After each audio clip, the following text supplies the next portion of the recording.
Hello there, it's 2000 hours. We're coming to you live from GRTS TV, broadcasting for viewers in the Gambia and around the world. This is the news, but first the headlines. Government unveils plans to create special economic zones across the country, which will boost economic activities and create employment opportunities. The Gambia Police Force decorates over a dozen officers under the anti-crime unit. The Gambia Press Union holds a two-day convergence to review and adopt key documents coupled with the filling of vacant seats at the executive level. University of the Gambia validates the institution's strategic policy document for the year 2021-2025. And elsewhere around the world, Kenyan hospitality industry is gearing up for the festive season with renewed hope despite the huge impacts of COVID-19. These and many more coming ahead in the news tonight. With me, Fatu Elika Muloshi. Many thanks for joining us.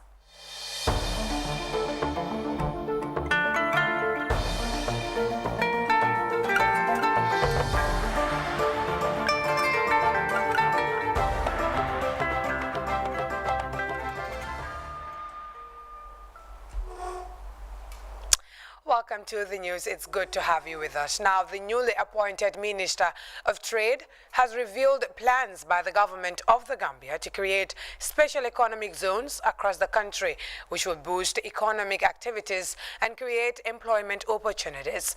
Honorable C.D. Keita said this at a major meeting in Jara Soma during the ongoing Meet the People tour by His Excellency Adama Barrow. As we hear in this report by MS Jallo, President Barrow has assured the people of Jara that his government will address their development needs. The president resumed his Meet the People tour after taking a day's break on Monday to address two meetings in Japine and Jara Soma as part of his ongoing nationwide engagement. The Gambian leader was met with a fitting reception at the entrance of the village and escorted to the meeting venue in a jubilant procession. The Japine meeting was addressed by several speakers selected from around the Jara Central District, who were tasked with bringing out their development needs to the attention of the government. Among the speakers was former National Assembly member for Jara Central, Fode Langsar, but it was the present National Assembly member Honorable Keba Jallo whose appearance at the meeting made headlines, as the lawmaker announced his defection from the Gambia Democratic Congress to the National People's Party. Jallo explained his reasons for doing so whilst pledging his full allegiance to President Barrow's development agenda.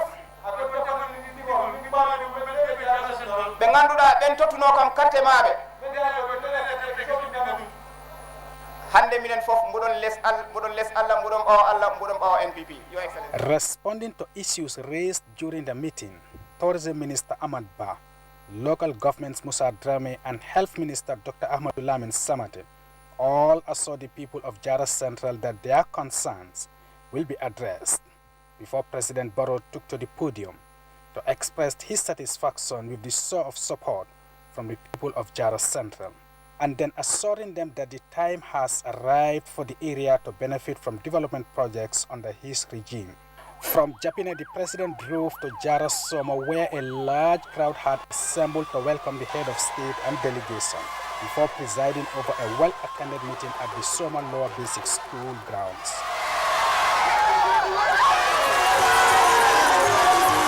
Issues of development dominated the agenda at the Soma meeting, one of which was the lack of good roads and health facilities for the people of Kabada and other settlements in the district, which was raised at both the Japine and Jara Soma meetings. Speaking for the first time during the tour, Trade Minister C.D. Keita, who is the newest member of President Barrow's cabinet and a native of the area, said he was impressed with the government's development agenda, which convinced him to end more than 2 decades of international appointment and take up the ministerial post. Mr. Keita cited the numerous self-funded development projects by the Barrow-led government as the best approach for sustainable development.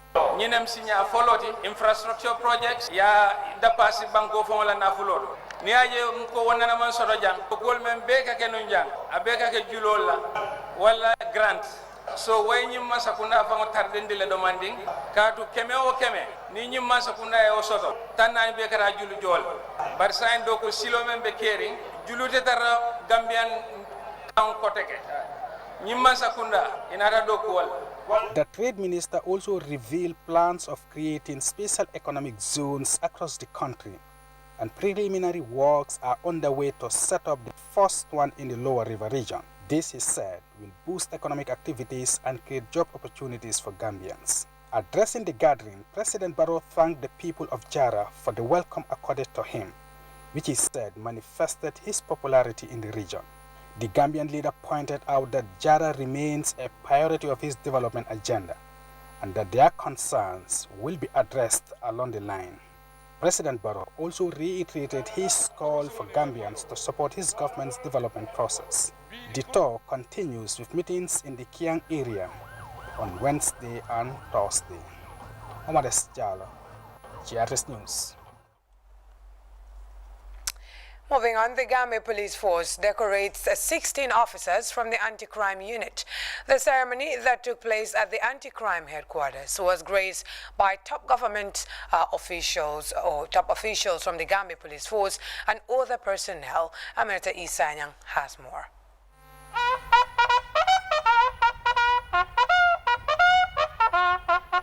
To invigorate the officers and to ensure active community policing, the Gambia Police Force decorates 16 officers of the anti-crime unit.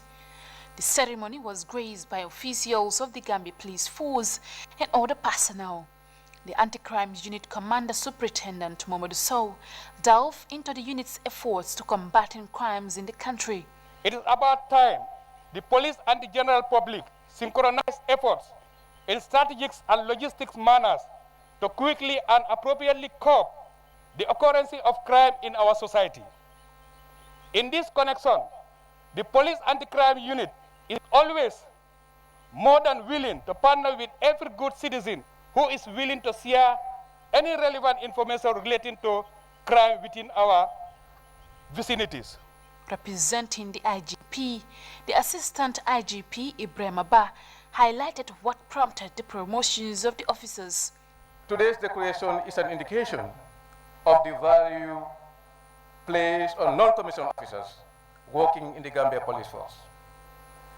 Usually, decoration ceremonies are held for only superior officers, or SPOs as they are called in the police. But today's decoration ceremony is unprecedented in the annals of the Gambia Police Force because we want to send a message of goodwill and encouragement to the non-commissioned officers. Deputy CEO of OIC Gambia Secretariat Esa Bokasi highlighted the importance of community policing in the country. We cannot achieve our goals as a community in the absence of human intelligence and in the absence of community policing. Where it is needed as far as there is life, and we want to remain in stability. The elite squad has played a significant role in reducing crime rates in the country since the establishment of the unit. The operations include night raids in suspected criminal hideouts. Therefore, the move, they say, will significantly encourage the officers to operate with excellence. Aminata Isanyang, GRTS. Now, the Gambia Press Union began a two-day extraordinary meeting to review and adopt the collective bargaining document, sexual harassment policy, and Cherno Jalo Charter of Ethics for Journalists. The forum will also see the elections of Vice President and an ordinary member in the executive, following the resignation of Mustafa K. Dabo and Fatou Sow, who is not in the country. Osman Mane reports. The conditions of work and remuneration of journalists and workers in the media is the least favorable in the Gambia. Evidence have established that low pay, unfavorable work conditions, sexual harassment and standard ethics has been the key obstacle to the progress of journalism and media work. Findings from a research conducted by GPU, supported by International Journalists Federation, raised these concerns. Speaking at the extraordinary meeting of the union, Secretary General Sekou Jammeh explained what the collective bargaining seeks to achieve. He said the document was prepared in consultation with media owners. What it does essentially is that it establishes minimum standards for the industry in terms of pay, in terms of recruitment, in terms of qualification, and a lot of other issues that we needed to address as an industry. The objective of collective bargaining framework anywhere else in the world are mainly three, because when you have it in place, it improves the quality of journalism. This is rooted in the argument that when journalists when their welfare is properly taken care of, then they give you quality work. But also, what people don't talk about much with respect to collective bargaining is that it promotes stability in the industry. Addressing issues of gender-based violence, GPU has also developed the sexual harassment policy to create an enabling environment for members, including women, at their workplaces. Mustafa Mbai is the chairman, Ethics and Disciplinary Committee. The Gambia president is very much concerned about the welfare of its members.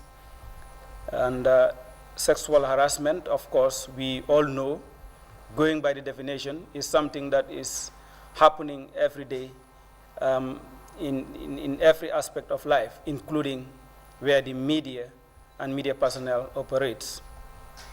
So we feel that something needs to be done, and we need to be very clear in what needs to be done, and that is why we decided to ensure that this document is adopted so that our members will live and work safely and dignifiedly in their various institutions. The profession is changing, which poses a challenge to the fundamentals of media ethics. The union revised the Code of Conduct, now renamed after a veteran media professional, Cherno Jallow Charter of Ethics for Journalists. I devoted a lot of time and energy on just ethical issues so that we can have a press that is really,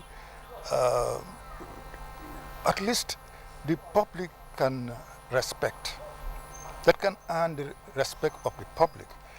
If we really fail in our ethical values and we lose the respect of the public, then we are discredited forever.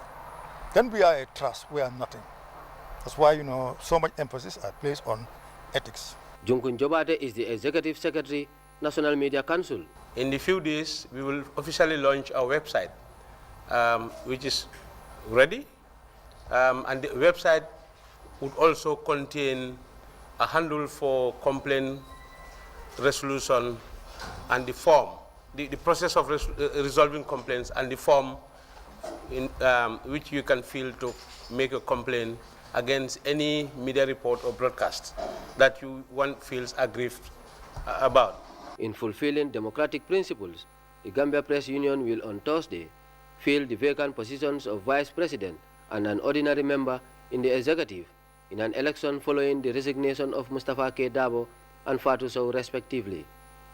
Usman Mane, GRTS. Now, the University of the Gambia has validated its new draft strategic development plan for 2021-2025. The document, as we hear in this report by Janke Ture, will serve as a roadmap for the development of the school. With the vision to promote equitable and sustainable socio-economic development of communities through relevant outreach programs, the University of the Gambia has validated its strategic plan document 2021 to 2025. The objective of the document, according to officials, is to help guide the development of the University of the Gambia. The acting Vice Chancellor, University of the Gambia, Professor Per Gomez, harped on the significance of the draft document, stating that it is a milestone towards the transformation and repositioning of the school, while highlighting the giant strides undertaken by the UTG. For the past decade, UTG has been operating without a strategic plan, a reality we are not proud of. The consequence is a total disarray in worst-case scenarios or hiccups in operationalization. Hence the need for honest reflection to realize the need we want. According to the chairman of the UTG Governing Council, Professor Mamadou Mustafa Fane, the school is formulating its strategic document for the first time in over 2 decades, which will be put to consideration. The strategic plan document is built on 8 thematic pillars. Each of the pillars, including governance, has a goal, objectives and strategies with key performance indicators. Permanent Secretary, Ministry of Higher Education, Research, Science and Technology, highlighted the significance of the document. For PS Seka, UTG operating without a strategic plan is beyond imagination.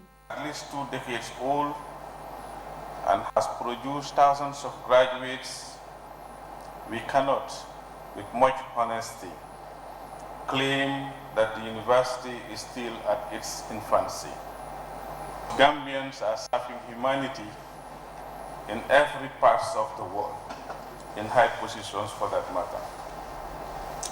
Through 20 years, a lot of water has passed under the bridge, and that child of 1999 today should have grown into a young adult, and the UTG cannot be an exception. It could be noted that the University of the Gambia was established by an Act of Parliament in September 1999, following much debate and study for its sustainability. And for 2 decades, the UTG has come up with its first ever strategic plan document for the school. It is hoped that the new document will serve as a roadmap for the university and shape the development agenda of the country. For the news, I am Jenke Toure. Now, the National Youth Council has held its second retreat and youth dialogue on electoral reforms, democracy and development. The 2-day youth convergence draws the participation of 65 youths from across the country. Babasila picks up the rest of that story. The crucial roundtable preceded by the National Youth Dialogue on electoral reform is themed on promoting meaningful engagement and inclusion of young people in electoral processes as leaders of the present and future, while the retreat is centered on promoting youth participation in decision-making processes. The 2-day dialogue will create a peer review platform for youth leaders and their respective organizations to evaluate progress registered during 2020 and discuss challenges and recommendations for the year ahead. The Executive Director of the National Youth Council, Alaji Jaju, called for strong communication and interface among youths, without which he said it will be difficult to hold each other accountable. This initiative is aimed at providing a peer review platform for youth leaders and their respective organizations to review progress registered during the year under review, discuss challenges, suggest recommendations for improvement, and collectively plan for the year ahead to better serve the young people of this country. In the absence of systemic communication and interface between youth and their structures, it will be difficult to hold each other mutually accountable. This platform is created to bridge that gap and to ensure effective coordination, build synergy, and encourage cross-sectoral collaboration amongst ourselves, especially as young people. The platform, according to the NYC boss, is meant to bridge the communication gap and ensure effective coordination, strong synergy, and cross-sectoral collaboration among young people. Deputizing for the Minister of Youth and Sport, the chairman of National Youth Council, Usman Fati, commended the government for placing young people at the center of the national development, citing the impact of ongoing reforms. Youth concerns and needs evolve rapidly over time, and therefore, after 20 years of current act, the time is ripe to have an act that will address the needs of the young people of the Gambia in the 21st century and beyond.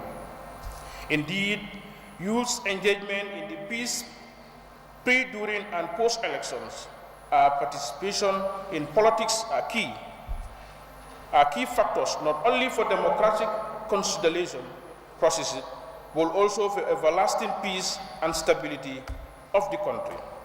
The National Youth Council was established by an Act of Parliament in 2000. The agency is actively operating in all 7 administrative regions and districts with over 125 registered national and community-based youth civil society organizations under its fold. The agency is mandated to mobilize, coordinate, and supervise youth groups, implement national youth programs, and advise the government on youth matters. For GRTS News, I am Baba Silla. Now to this press release from the Gambia Immigration Department, and it reads, following the alleged abuse of a Sierra Leonean and a Guinean national by officers of Gambia Immigration Department that has been making rounds on the social media, the Office of the Director General of Gambia Immigration Department wishes to inform the public that it has received the said allegations with a great deal of dismay. Consequently, the Office of the Director General sanctioned an urgent and comprehensive investigation into the matter to ensure that facts surrounding the allegations are established and possible perpetrators of the alleged physical abuse are brought to book. However, the GID wants to make it absolutely clear that no such abuses have been officially reported to any of our stations, and all efforts to hear from the alleged victims have so far proved unsuccessful.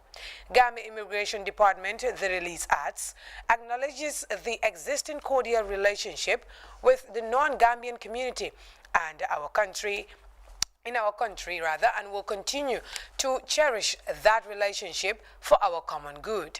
In view of the above, Gambia Immigration Department wish to assure the public of its unwavering commitment in respecting the rights of the citizenry and residents of the Gambia at all times. Thus, any immigration officer found wanting will face strict disciplinary actions accordingly.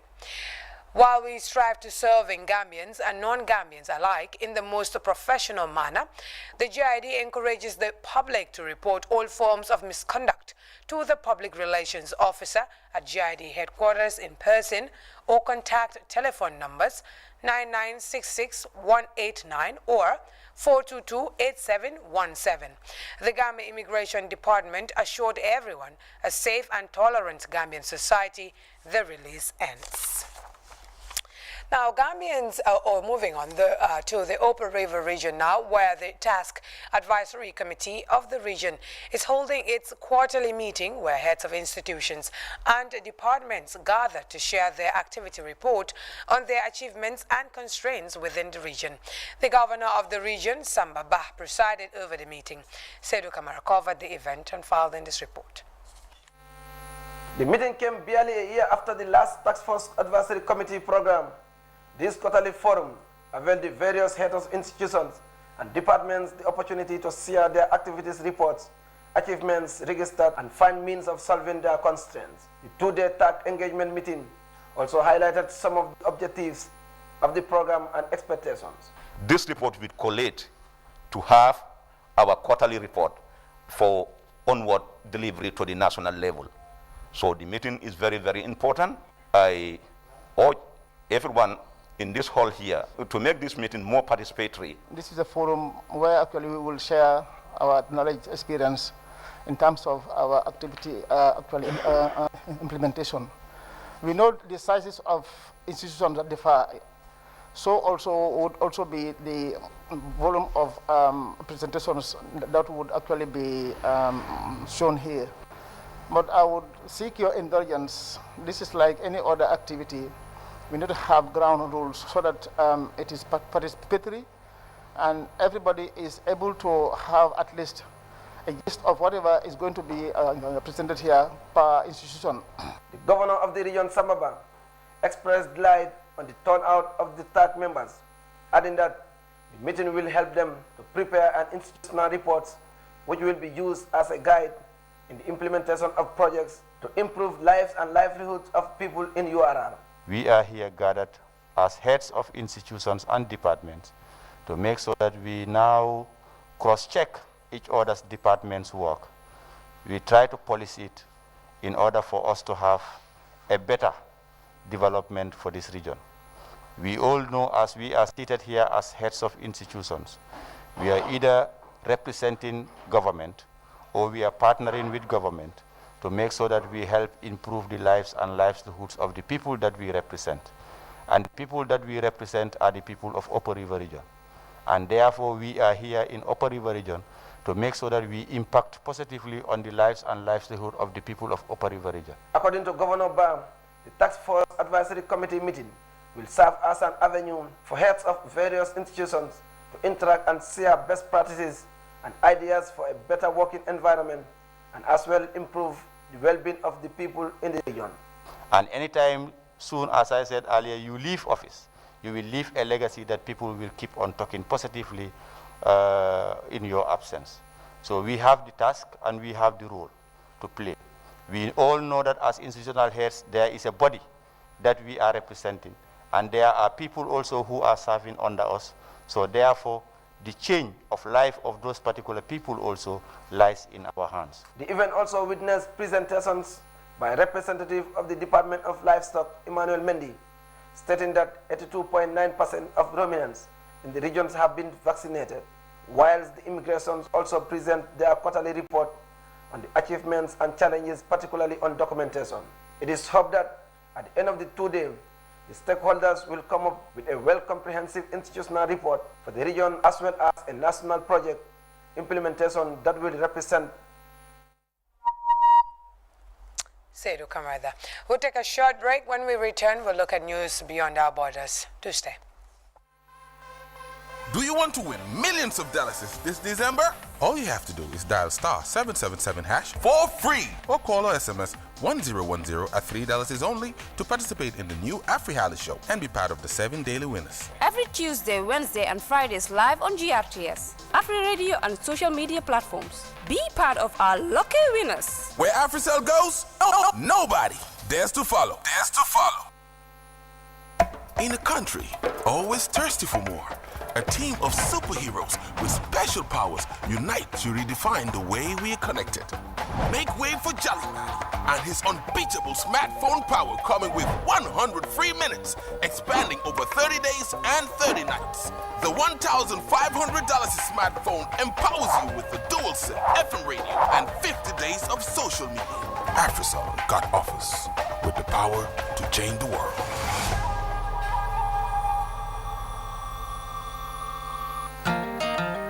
Price fixing. When businesses conspire to decide what prices they are going to charge, this is called price fixing.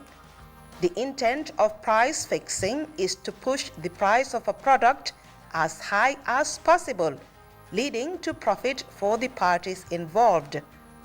The victims of price fixing are consumers and other businesses that are not party to the agreement. The Competition Act 2007 is against price fixing. If you see any activity that you think is price fixing, report it. Contact the Gambia Competition and Consumer Protection Commission on these numbers or visit their offices in Kotu.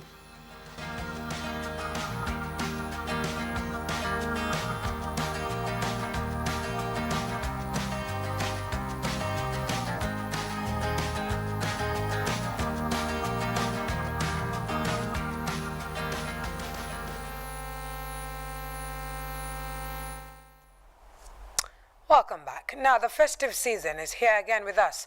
However, due to COVID-19 related restrictions this time, it wouldn't be business as usual for many hospitality sector players. But some hotels in Kenya are recording increased business, giving them renewed hope ahead of the new year. CGTN's Nick Mudimba has the details.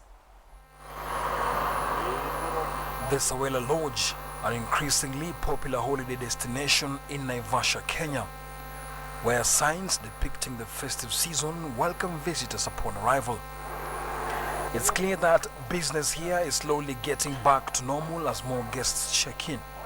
The hotel's management has been pleasantly surprised by the increase in visitor numbers, but it insists that observing the Ministry of Health guidelines remains their top priority. As we prepare for festive period, we have put in place measures which will actually safeguard all our guests staying with us. against the COVID-19 pandemic. We have also been certified by Public Health, and I must say we are doing pretty well in terms of the measures we put in place. The expanded dining area captures the surge in the number of guests. The chefs are also busy preparing delicacies specially ordered. Compared to other years, this year, from the time we reopened from the COVID-19, business has been booming for some time, and we've actually been operating at occupancy levels of more than 65%. So surprisingly as well, for the meeting rooms, they are all fully booked. The rooms have to be well maintained to ensure they meet all the required health standards. Before we reopened, we actually brought in staff members and did some training on the COVID, which was actually conducted by the Public Health Office based in Naivasha. They actually gave us guidelines. Everybody was trained and they know how to handle themselves during this pandemic. 2020 has been a difficult year for many Kenyans, and the festive season has actually offered an avenue to unwind. Hotels here are actually booked at 90% capacity, something that many didn't expect, but it's all about the mind, relaxing, hoping that 2021 will actually offer a good platform and a softer landing for so many who've seen the COVID-19 drought in 2020. Nick Mudimba, CGTN, Naivasha, Kenya. And now a look at the weather report courtesy of the Central Forecast Office.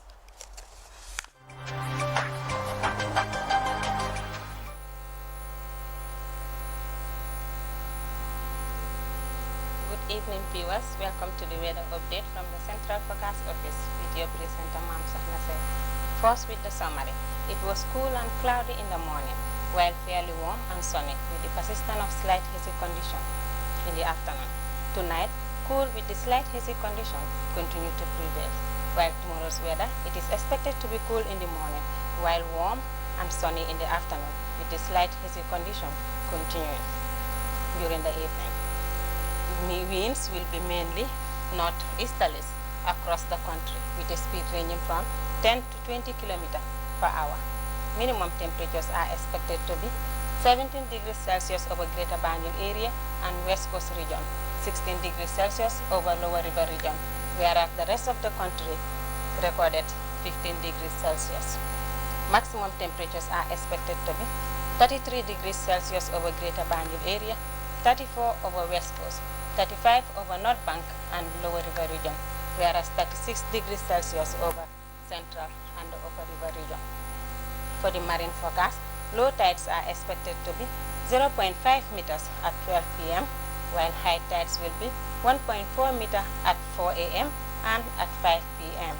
Sea state will be moderate with wave height of 1 meter northwesterly swells. The sun is expected to rise 27 minutes after the hour 7 and set at 18:44. Thanks for watching. Good night.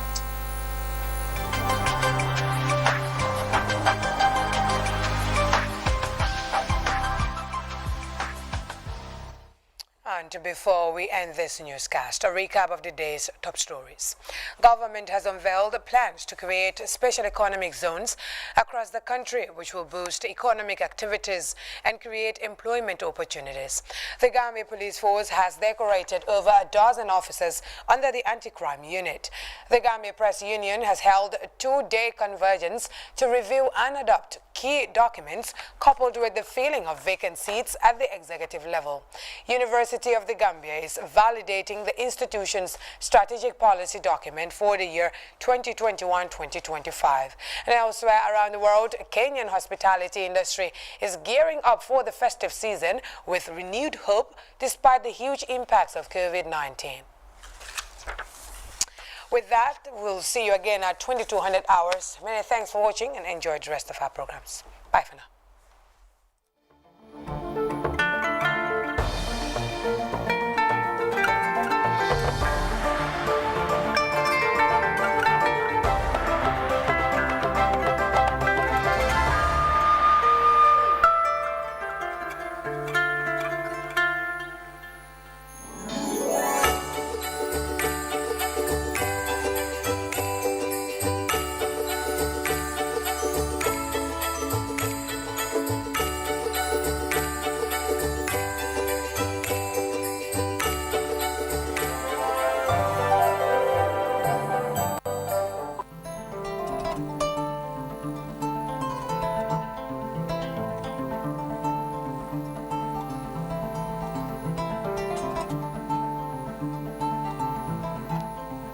over 2 decades of existence, GRTS have made a mark in the history of broadcasting in this country.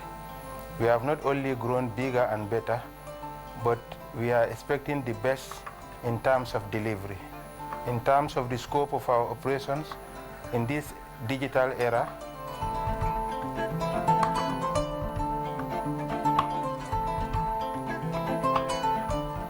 we are at a very crucial stage in our existence, considering the fact that we are now migrating from analog to digital. That digital transformation is very key. Our viewers and our esteemed audience can expect so many good things from us. It's prudent upon all of us Gambians to make sure we support GRTS. Supporting GRTS doesn't mean that you are coming to give us money, I carry it as a staff, or you take it, or somebody. But it comes back to the same national duty we are all doing.